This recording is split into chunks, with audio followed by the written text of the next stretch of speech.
Welcome back, students who are taking financial accounting, and in this series of videos we are working on the assigned homework problems from the digital study guide for chapter 9 from the exercises group B. Note, accounting is about understanding the concepts and then applying that understanding to the situation at hand. If you get the application aspect wrong, that is one thing and is easily remedied by watching someone else work the problem. However, if you don't understand the concepts, that is a whole other thing. Watching a problem worked out will not help if you don't understand the underlying concepts. Go back and study the text material again and watch the theory videos. If you still don't understand the concepts, then either email or telephone an instructor to get help with that understanding. Right? And this is going to be particularly true since we are, let me get down to the right slide here, since we're moving into bonds. Okay? And I had said in the theory videos, if you watch them, I said I'm not going to keep on going back over, concepts that were presented in theory. I will point out things that I see applicable, but I'm not going to go into in-depth explanations as I work these problems out. That in-depth was covered back in the theory videos. And you had bonds in an introduction to bonds back in Math for Business and Finance. So as a higher level, sort of dumbed down, go back there and get a refresher, and then look seriously at the explanation of the theory in the theory videos for bonds in this particular chapter. All right. So with that said, Rigby Corp issued a 6% 15-year bond payable with the maturity value of $850,000 on May 31st. The bonds are issued at par and pay interest on May 31st and November 30th. Right.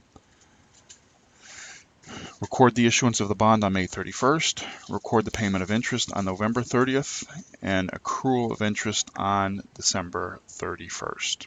Okay. So I had said I like to create a timeline to have an understanding of what I'm doing, especially with bonds.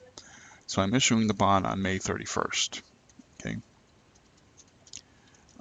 That bond is 6%.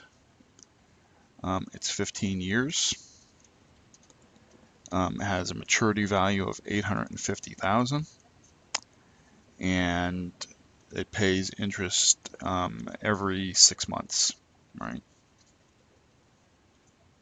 So on May 31st, our interest payment will be on November 31st, and then the next interest payment will be on May 31st. However, we're going to hit the end of the year of 12/31, and we're going to have to make an accrual for that interest during that period of time, because we're not going to make that next payment and book our interest until May 31st. So we have to make an accrual entry for that period of time. Right? Now, number 1 says record the issuance of the bond on May 31st. Right? So when we issue the bond for $850,000, are we affecting cash? Yes, because we're getting cash. So I'm going to debit my cash for $850,000, and I'm going to credit my bond payable for the $850,000. Right. So that's the recording of the issuance of the bond. Now we come, so that's what we did right here. Now the next thing we do is we're going to have to make an interest payment on 11/31. Right. So on 11/31, okay, now we have to actually calculate, we're going to make a payment. So we know we're going to pay out cash. So I'm going to credit my cash. But the question is how much? Well, in order to be able to figure out how much, we're calculating, the interest that we're going to pay on it. So if I have, and this is just your normal interest payment like you've seen in Math for Business and Finance and earlier in the text. So $850,000 times the 6% interest, okay, times, and that's for every 6 months, so 6 over 12, right?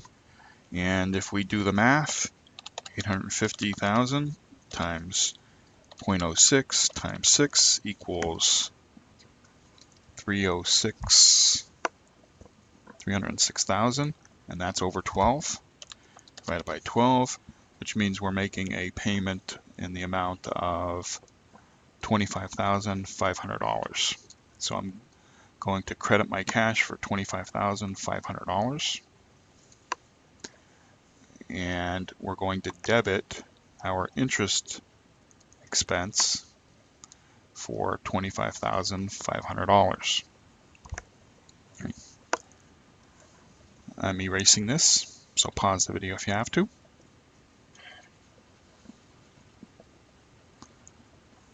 Okay, so that is to record the payment of interest on November 30th. And now we have to do the accrual on December 31st. So we've just did the November 31st entry. Now we have to do the accrual for December 31st. Again, well, remember, we're doing an accrual here, all right? So we're not affecting cash, all right? We're not making the cash payment. The next time we make the cash payment will be on May 31st again. This here is just an accrual, so we're accruing the interest, all right? So if we're accruing the interest and we owe it, we're going to credit our interest payable. And of course, we have to calculate how much that interest is. So I'll do the math up here.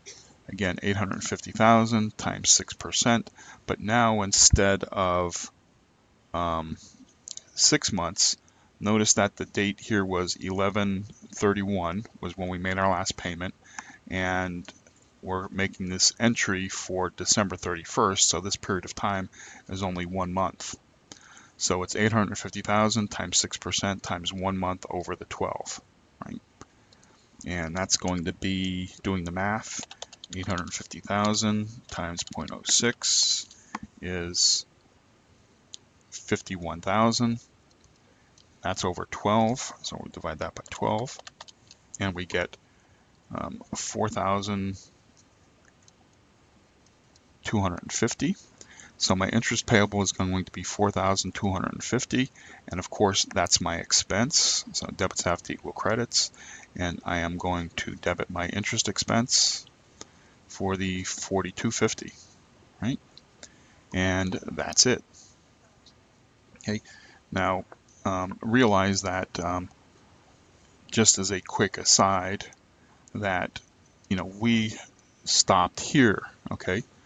And for whatever reason, maybe in the next problem, it'll, they'll say, okay, well, what do we do with this payment? Because when we make this payment, remember, we already accrued the interest for here. So this here entry is not going to be the same as your November 31st entry. It's going to be slightly different, right?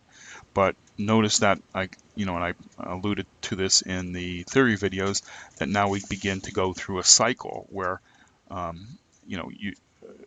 once you've booked the entire year's worth of entries, then everything will just start to become the same.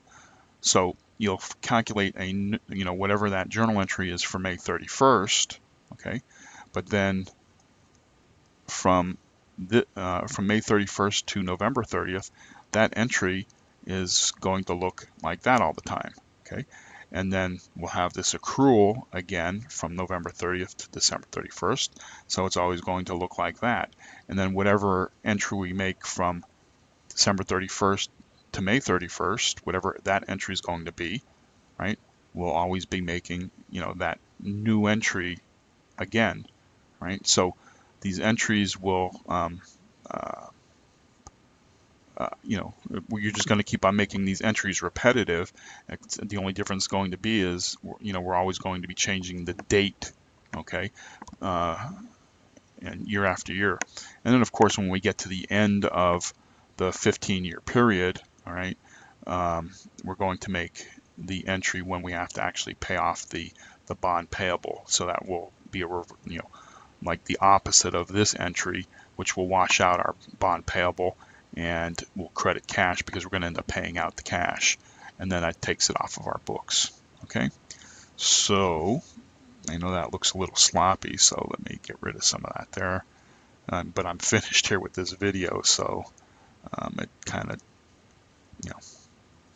it's just as an interesting FYI for you, just to give you a heads up, because yeah, you kind of like can get into a routine and say, okay, here's how I do this.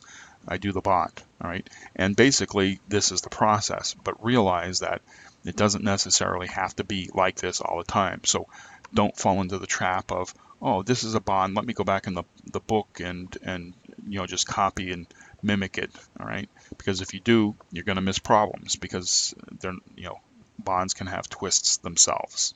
Okay, and I alluded to that in the theory video, so go back and watch that. If you don't understand that theory, watch those videos, and if you still don't understand, then feel free to contact an instructor. Okay, so I'll see you in the next video.